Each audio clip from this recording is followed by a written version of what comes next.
살아계신 하나님의 말씀입니다. 에스토니아의 현대 음악가이자 틴티나블리 종의 소리라고 하는 작법을 창시한 작곡가 아르보 페르트의 음악은 우리가 생각하는 음악이랑은 조금 많이 다릅니다. 한 성부가 3화음을 이렇게 깔아주면서 반복을 합니다. 그럴 때 다른 성부가 거의 두 박자에 한 번씩 음을 옮길 정도로 아주 조용하면서도 들으면 들을수록 깊이가 느껴지는 음악으로 평가받는 작법인데, 페르트는 이 작법을 창시하게 된 것이 기독교 신앙에 근거했다고 말합니다. 페르트는 본래 신고전주의의 음악의 영향을 받았습니다. 서구부 아방가르드 음악의 복잡함, 그리고 당시 소련의 염증과 음악적 한계를 느끼고 8년 동안이나 아무것도 창작하지 아니하고 침묵기에 들어갔습니다. 이때에 예수님을 만났습니다. 기독교 신앙을 받아들였습니다. 그러면서 그의 음악이 완전히 새로워진 것입니다. 중세 음악, 르네상스 음악, 특히 그레고리오 성가를 깊이 연구하면서 하나님과의 깊은 만남을 통해 새로운 음악을 창시하게 된 것이었습니다. 페르트는 말합니다. 예술가는 자신이 창조주라고 생각하면 안 됩니다. 그것은 우리의 착각일 뿐이고, 우리는 단지 하나님의 창조 질서를 발견하고 전달하는 통로일 뿐입니다. 작곡은 나에겐 곧 기도입니다. 기도는 나를 드러내는 것이 아니라 나를 지우고 하나님을 드러내는 것입니다. 가장 훌륭한 음악은 작곡가의 이름이 잊혀지고 오직 그 안에 하나님의 진리만 담기는 음악이 훌륭한 음악입니다. 페르트에게 세상의 음악은 다툼이고 분쟁이고 싸움이었지만, 하나님의 음악은 은혜였고 평안이었습니다.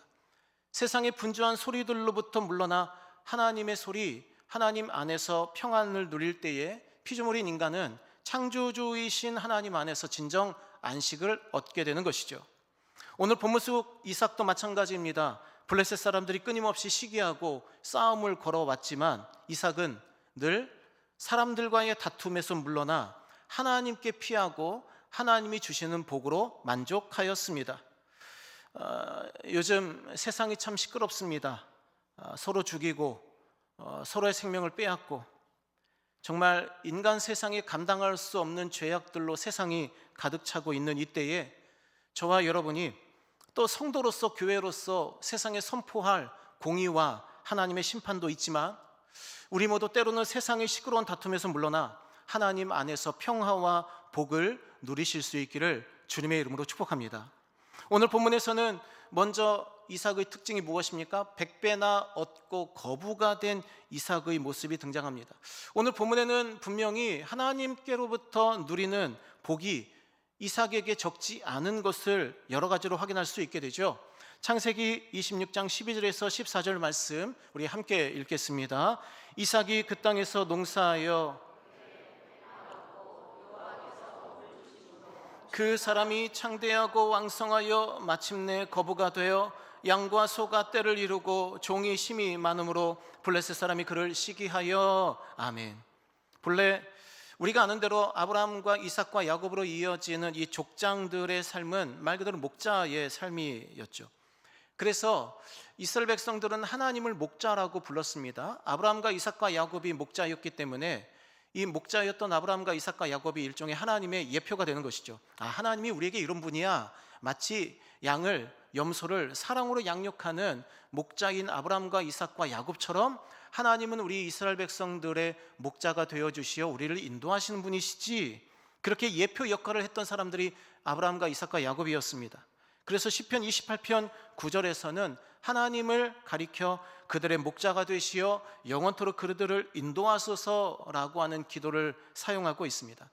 뿐만 아닙니다. 아브라함과 이삭과 야곱뿐만이 아니라 요셉의 형들도 동일한 고백을 합니다. 창세기 47장 3절 말씀에 바로가 형들에게 묻습니다. 너희 생업이 무엇이냐? 그러자 대답합니다. 종들은 목자입니다. 우리도 그러하고 우리의 선조도 다 그러했습니다.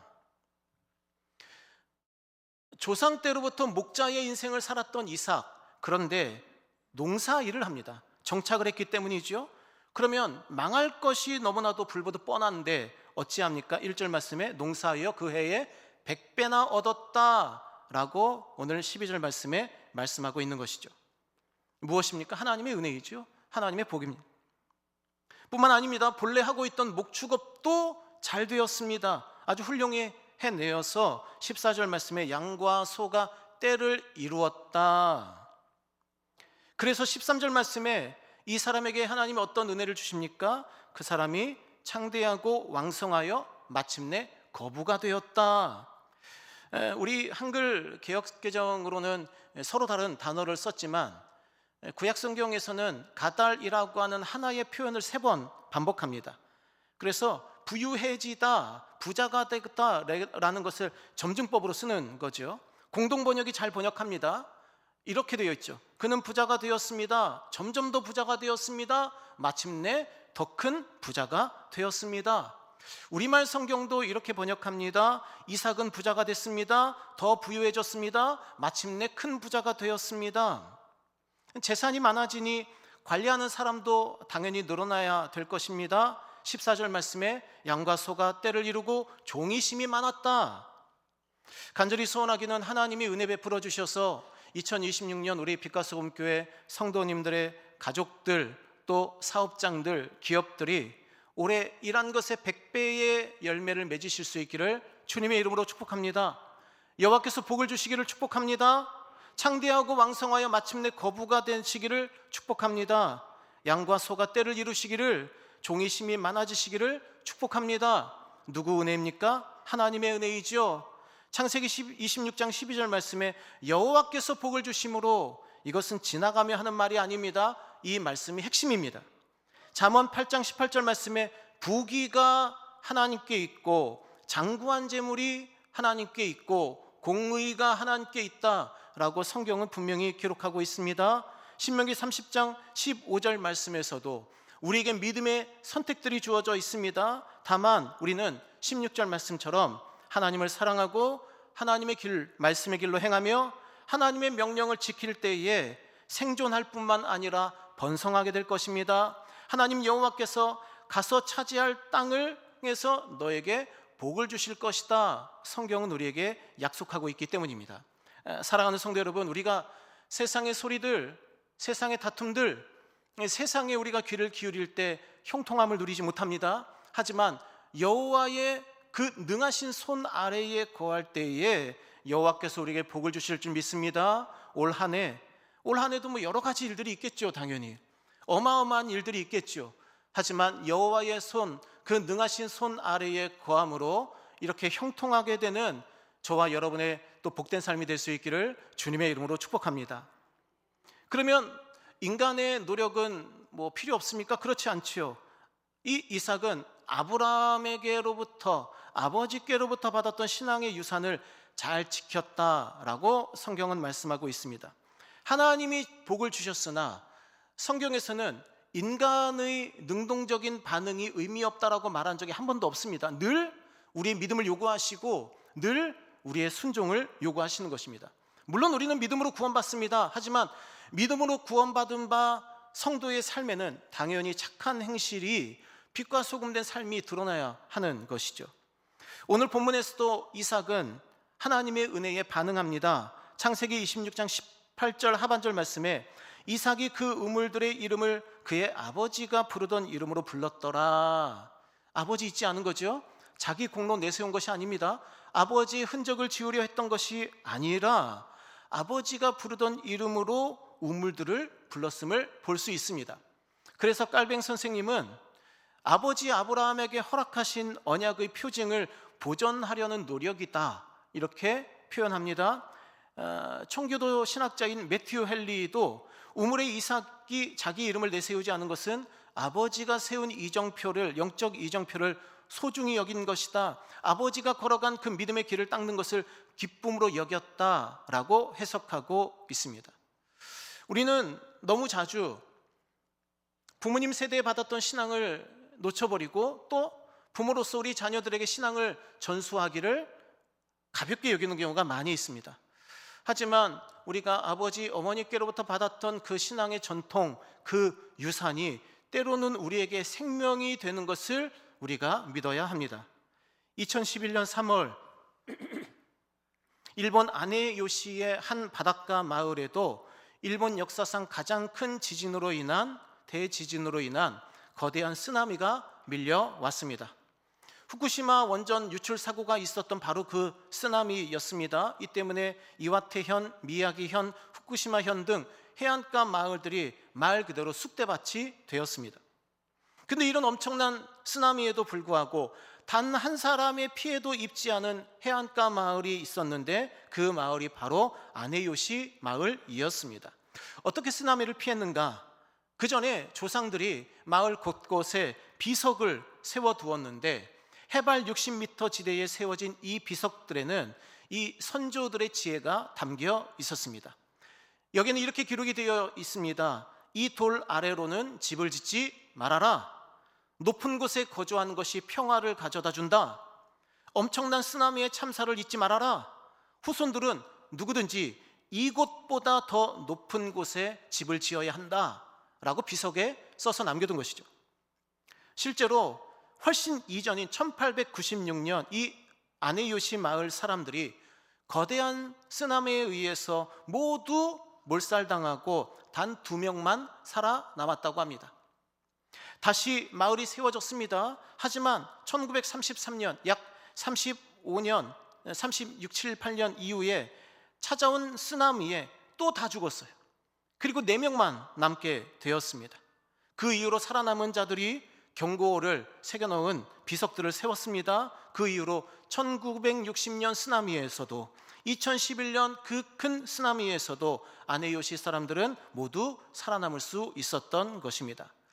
요즘 사람들은 자꾸 과거를 지우려 합니다. 하지만 과거 없이 존재하는 현재와 미래는 있을 수 없는 노릇이지요.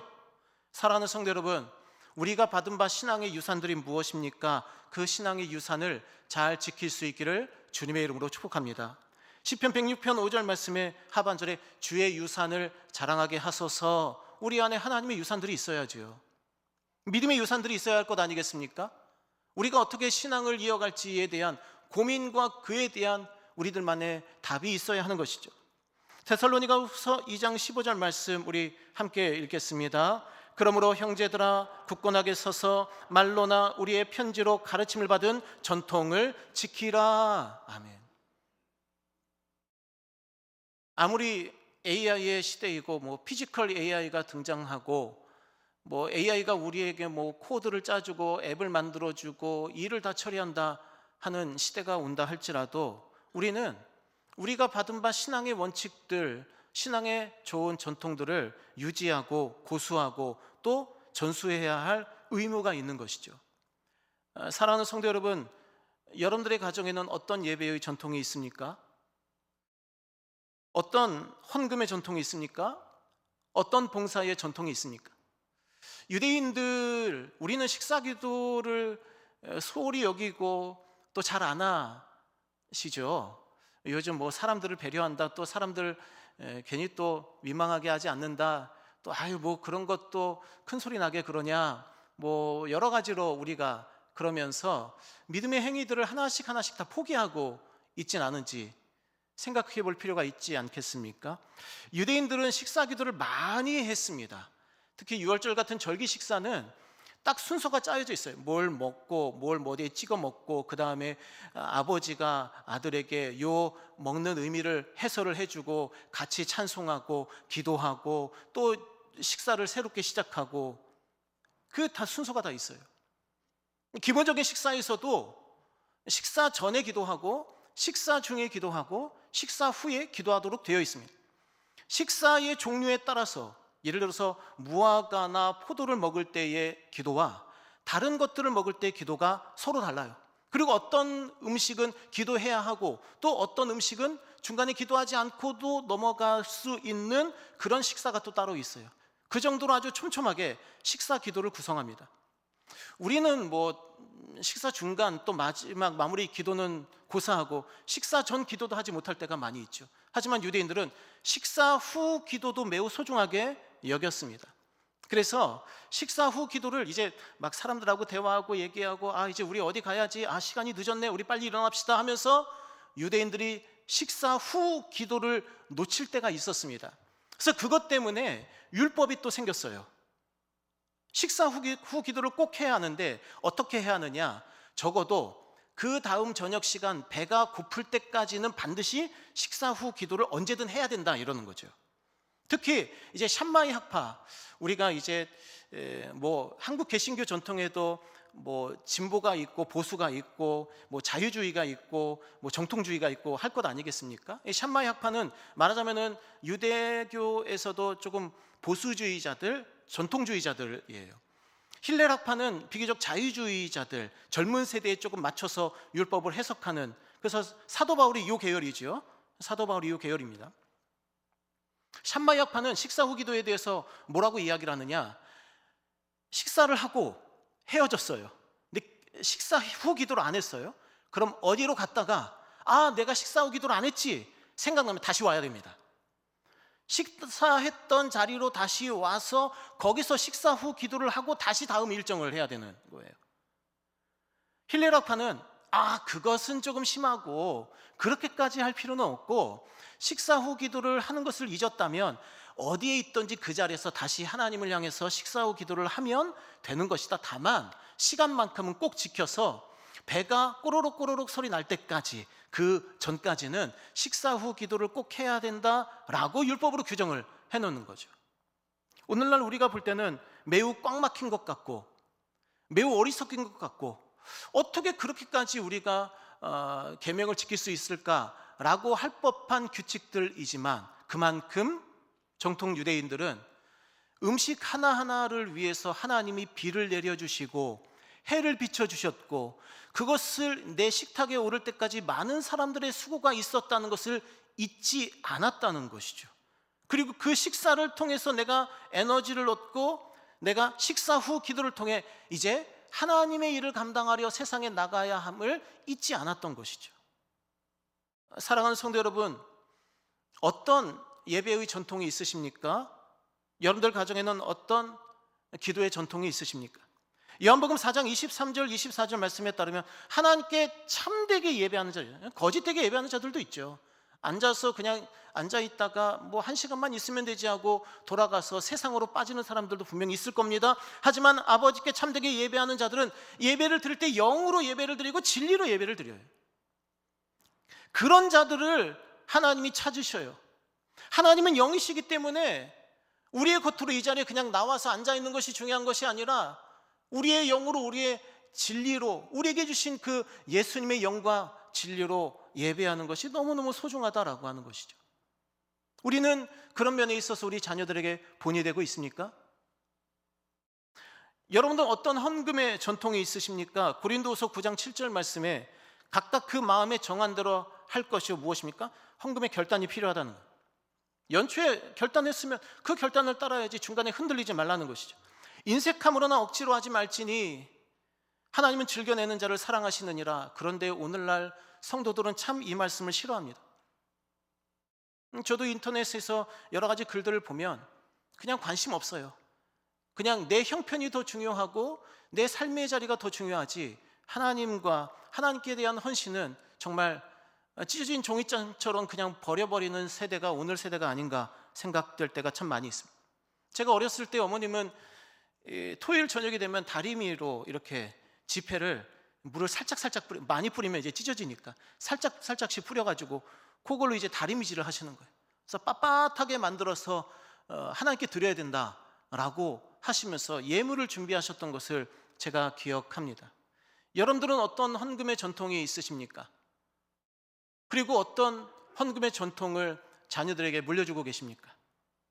혹시 하나님의 것을 도둑질하고 계시지는 않습니까? 베드로전서 4장 10절 말씀에 따르면 어떤 봉사의 전통이 있으십니까? 각각 은사를 받은 대로 우리가 다 하나님 은사 주셨어요. 물질도 주시고 건강도 주시고 지혜도 주시고 육의 건강도 주시고 하나님께서 우리에게 주신 것들이 많아요. 우리가 타고 다니는 차, 우리의 집, 하나님 앞에 예배의 자리로, 또 전도의 자리로, 기도의 자리로 하나님을 찬송하는 자리로 올려드려야 하는 것 아닙니까? 우리가 이렇게 받은 선물이 많아요. 근데 우리가 하나님께로부터 받은 선물이 무엇인지를 아직까지도 모르고 내가 어떻게 봉사해야 할지, 내가 어떻게 섬겨야 할지 묵묵부답인 분들도 분명히 존재합니다. 그래서 베드로전서 말씀은 여러 가지 은혜를 맡은 선한 청지기 같이 서로 봉사하라. 내 것 아니라는 거죠. 건강이 내 것 아니라는 겁니다. 시간이 내 것 아니라는 것입니다. 집이, 차가 내 것 아니라는 거예요. 하나님이 내게 맡기신 거라는 거죠. 우리는 청지기처럼 그걸 써야 되는 것 아니겠습니까? 찬양대원들이, 교사들이, 안내위원들이, 또 방송팀에서 여러 가지로 모습으로 봉사하시는 분들이 시간이 남아서 하는 건 아니죠. 하나님이 내게 은사 주시고 내게 은혜 주셨고 내게 건강과 여러 가지 시간들을 허락해 주셨으니 그 시간 쪼개서 하시는 것 아니겠어요? 우리는 다음 세대에 물려줄 신앙의 전통이 무엇이 있습니까? 어떤 신앙의 전통들을 물려주고 계십니까? 저와 여러분이 아브라함처럼, 이삭처럼, 야곱처럼 신앙의 좋은 유산들을 다음 세대에 물려주는 우리 빛과 소금교회 믿음의 권속들 될 수 있기를 주님의 이름으로 축복합니다. 마지막 세 번째로 그러한 이삭은 어떤 삶을 살 수 있었습니까? 온유할 수 있었던 거죠. 왜요? 하나님 믿으니까, 하나님 신뢰하니까. 인간적인 마음이라면 그러기가 쉽지 않죠. 내가 거기에서 농사를 했어요. 정착을 했어요. 그리고 농사가 잘 됐습니다. 그 농사가 잘 되기 위해서 이삭이 얼마나 많이 노력을 했겠습니까? 100배의 열매를 거두기 위해서 얼마나 많이 노력하고 씨를 뿌리고 밭을 갈고 하나님께서 물을 주실 때마다 감사하고 비를 내리실 때마다 찬송하고 얼마나 많은 노력을 그 땅에 기울였겠습니까? 그런데 아비멜렉이 오늘 말씀 16절에 말합니다. 이삭에게 이르되 네가 우리보다 크게 강성한즉 떠나라. 떠나라. 그거 버리라는 거잖아요. 그 농사 지어가지고 잘된 그 땅을 버리라는 것 아닙니까? 100배나 열매를 거둔 그 좋은 땅을. 물론 아비멜렉이 이해는 됩니다. 당시 고대 사회에서 종이 힘이 많은 것은 곧 군대를 조직한다는 말이었습니다.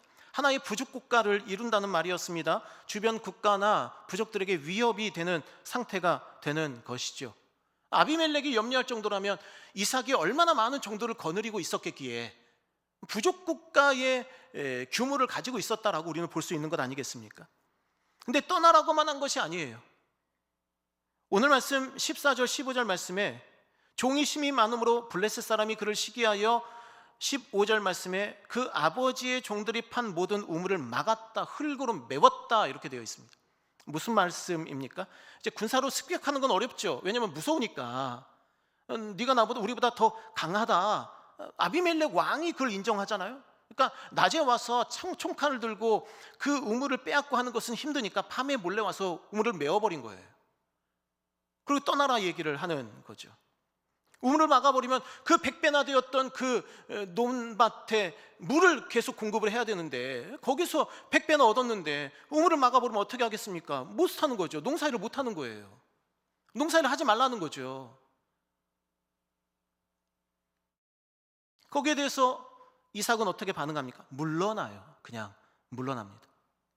이 우물 막으면 이 우물에서 물러나고 저 우물 막으면 저 우물에서 또 물러나요. 계속 옮겨다닙니다. 그렇게 첫 번째 우물을 막으니까 에색, 다투다. 두 번째 우물을 막으니까 신나라고 부르면서 여기서 싸웠다. 그때마다 이삭이 취하는 자세는 무엇입니까? 온유함이에요. 온유함. 성도가 어떻게 온유할 수 있죠? 하나님 믿을 때 가능한 겁니다.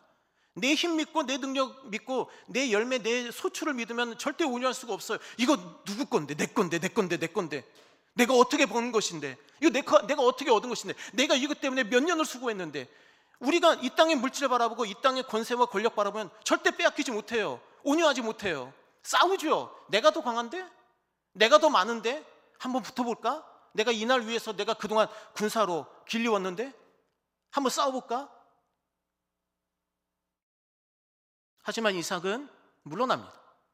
다투는 자리에서 물러나고 싸우는 자리에서 물러납니다. 결국 22절에 르호봇에 이르러서야 더 이상 다투지 않게 되는 이삭의 모습을 발견하게 되는 것이죠. 사랑하는 성도 여러분, 저와 여러분이 이삭의 온유함, 그 넉넉한 믿음을 자랑할 수 있기를 주님의 이름으로 축복합니다. 디도서 3장 2절 말씀에 하반절에 범사의 모든 일이죠, 모든 일에 온유함을 모든 사람에게 나타낼 것을 기억하게 하라. 언제 정해져 있는 게 아니에요. 모든 사람에게 모든 순간에 온유해야. 왜요? 늘 하나님을 의지해야 하니까. 에베소서 4장 2절 말씀 함께 읽겠습니다. 모든 겸손과 온유로 하고 오래 참음으로 사랑 가운데서 서로 용납하라. 아멘.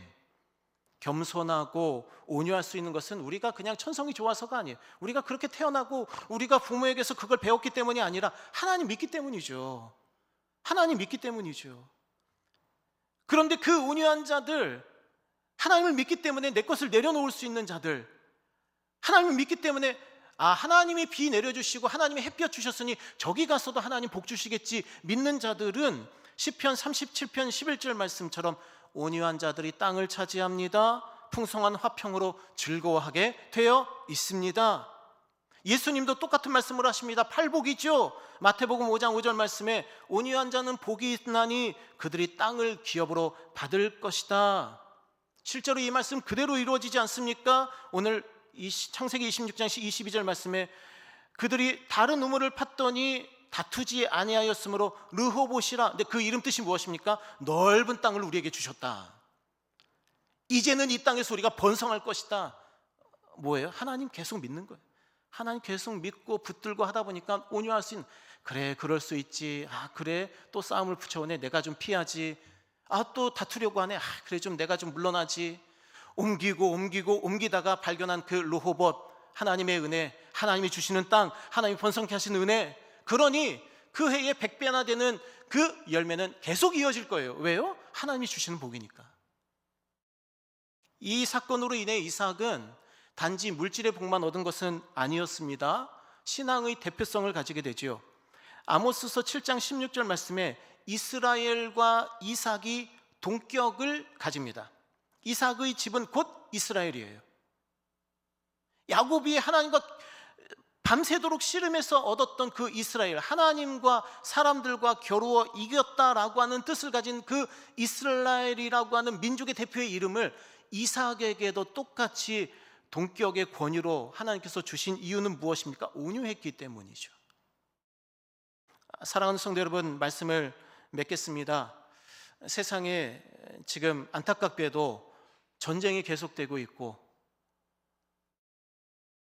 사람들이 죽어나가는 일들이 계속되고 있고 특히 아무런 힘없는 아이들 그리고 젊은 청년들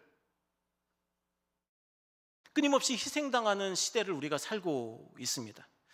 우리는 기술이 뛰어나고 과학이 발달하고 정치, 사상, 경제, 철학이 발달하면 세상이 좋아질 거라고 착각하지만 그렇지 않습니다. 그렇지 않아요. 힘과 권력을 가진 자들은 늘 다른 사람, 99%의 다른 사람을 희생해서라도 자기의 권력을 유지하려 하고 자기의 뜻을 관철시키려 합니다. 물론 우리는 그러한 세상에 대해 하나님의 공의와 심판을 선포해야 합니다. 하지만 우리의 삶에서도 우리가 다툼을 만나고 싸움을 만나요. 믿지 않는 자들이 끊임없이 우리를 핍박하고 조롱하고 멸시합니다. 하지만 그러할 때에 우리가 취해야 할 자세는 다름 아닌 이삭의 자세가 되어야 할 줄 믿습니다. 사랑하는 성도 여러분, 서론의 음악가 아르보 페르트가 이야기했던 것처럼, 그리고 오늘 본문에 이삭이 우리에게 이야기하고 있는 것처럼 우리에게 있는 신앙의 전통, 그 유산을 잘 유지하고 우리의 다음 세대에 잘 전달하되, 무엇보다도 하나님을 믿기 때문에 땅을 믿고 거기서 오는 열매를 믿고 우리의 물질을 믿고 우리의 이 땅의 힘과 권세를 믿는 것이 아니라 그런 것들을 언제든지 가져가실 수 있고 또 언제든지 새롭게 주실 수 있는 하나님을 믿기 때문에 우리가 세상 사람들의 그런 시끄러운 다툼과 분쟁에서 물러나 하나님의 손 아래에서 평강을 누리실 수 있기를 주님의 이름으로 축복합니다. 하나님이 주실 겁니다. 하나님이 부유케 하실 겁니다. 하나님이 위로하실 겁니다. 그런 하나님을 우리가 믿으시고 세상의 소리에 흔들리지 마시고 믿음의 길을 굳건하게 걸어갈 수 있는 저와 여러분 될 수 있기를 주님의 이름으로 축복합니다. 기도하겠습니다.